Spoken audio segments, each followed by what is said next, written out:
Hello, everyone. Welcome to the Skull Session Recruiting Podcast, brought to you by BuckeyeHuddle.com. I'm Marc Givler. Got Kevin Noon with me here today. This is a special commitment edition of the of the Skull Session podcast. We didn't have a chance to do this in real time on Saturday. We found out Saturday morning the Buckeyes would be landing five-star wide receiver Jamir Brown out of Huber Heights, Wayne, just outside of Dayton, Ohio. And Kevin was already on campus covering the game, so wasn't going to be able to record with him about this. So we're going to do a quick little breakdown here today, talk about this commitment. He's a class of 2027. I can already see eyeballs rolling like, oh, it's so far away. But this is a huge, huge pickup for the Buckeyes. Jamir is a special talent. I think he's the best wide receiver come out of Ohio in a long time. I don't really count Chris Henry in that since he'll be technically a California player and for the purposes of his final ranking before he comes to Ohio State. But I really think you got to go back a really long time to find a guy as special as Jamir Brown at the wide receiver position. Kevin, just first of all, before we could kind of get into it, I think we all figured this was going to happen eventually. Are you surprised this early for a kid who, again, could be a top 5 to 10 player in the country, 5-star player in the class? Yeah, 247 has him number 6 overall in their composite. Yeah, I mean, it feels early, but then again, when it's the in-state kid committing to the in-state school, I mean, I don't think I raised too much of an eyebrow at that, because if he knows where he wants to go and he's confident in all of that, now does that mean that he might want to sit there and take some visits? We got a couple years there, but Ohio State also has a couple years to, lock everything down. We don't know what the Ohio State coaching staff is going to look like in 27, to be quite honest. I mean, so yeah, it's early, but then again, if it were a kid out of Georgia or California or something, I'd be like, oh boy, here we go. But and I'm not making a Chris Henry comment. I feel pretty good still about Chris Henry, but this just coming out of Wayne, I mean, it all fits. Yeah.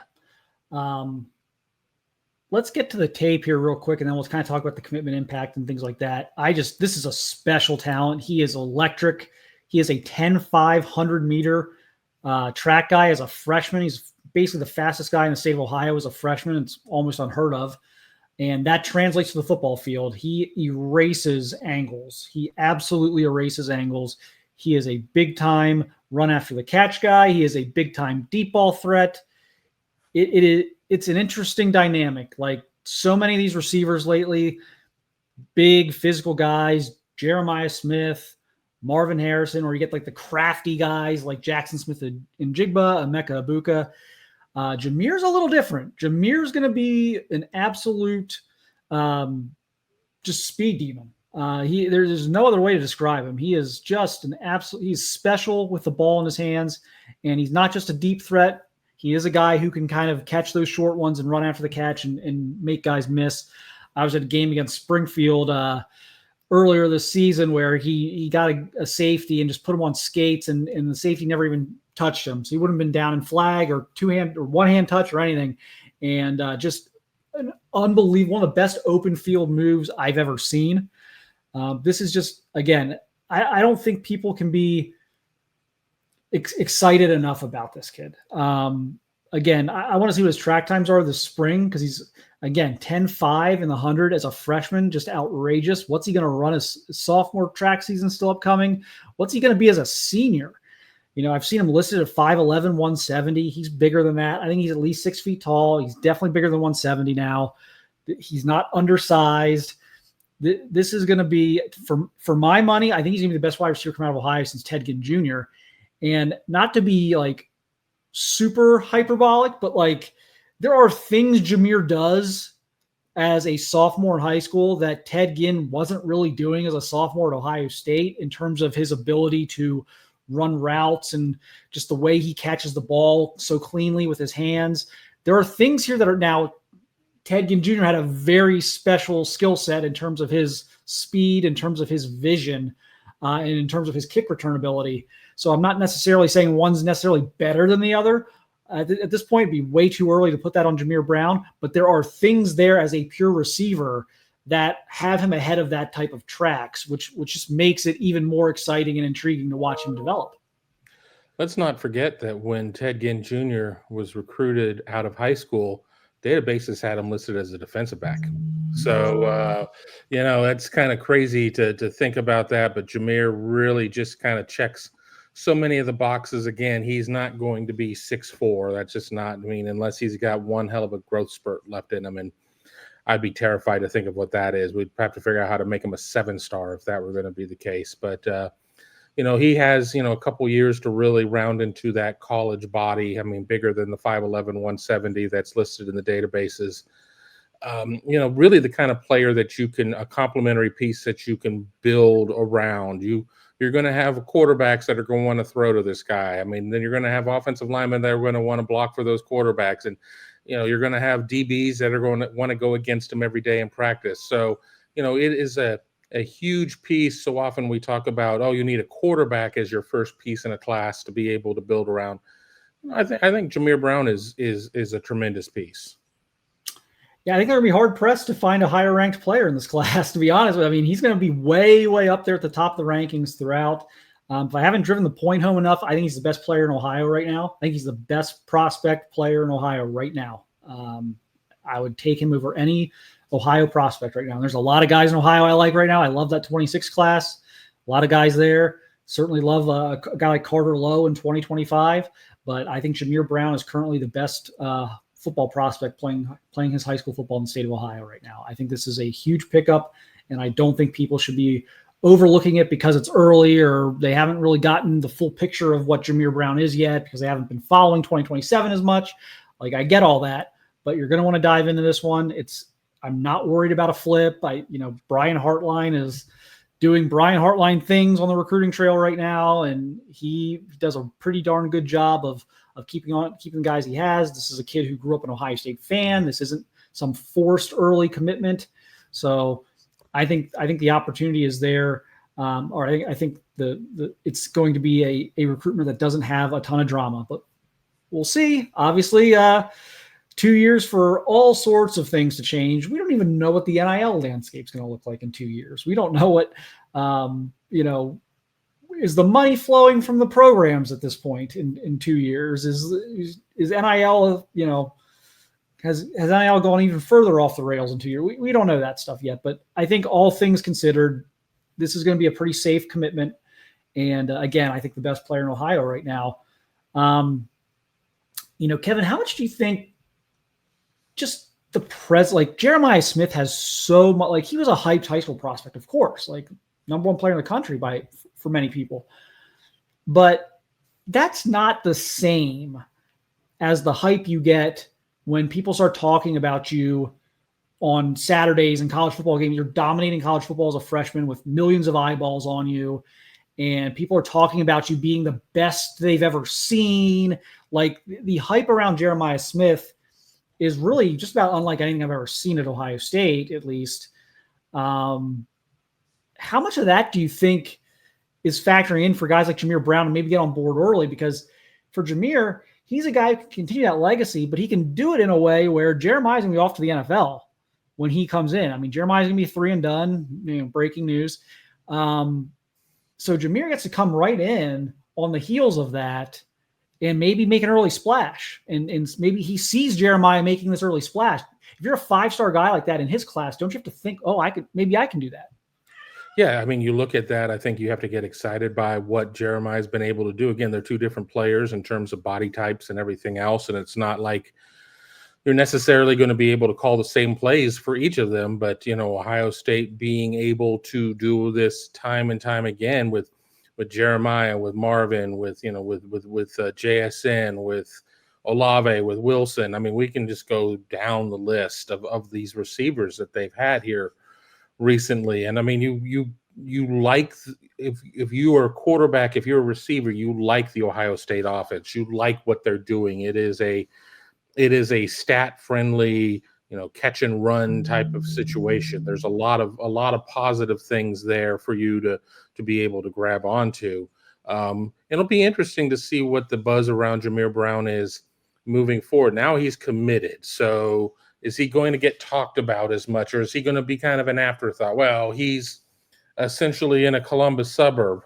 I don't know if Huber Heights is essential. I mean, I've gone to see a concert over there at the Rose before, but it's not exactly, I can assure you, a suburb. But, I think that some people may not talk about him as much, but, just keep popping in his tape. And I assume that next year and the year after that is only going to just get incrementally better. So, I mean, a lot to be excited about. This got lost kind of in the arms of a top 5 win by Ohio State. The game was still technically going on. He commits at 3:00. The Ohio State game is over closer to 3:30. I don't think that we've really had a chance to get our arms around this one yet. And I think it's going to take fans a little bit of time. And this piece should help get people home a little bit more in terms of just how big of a commitment this is.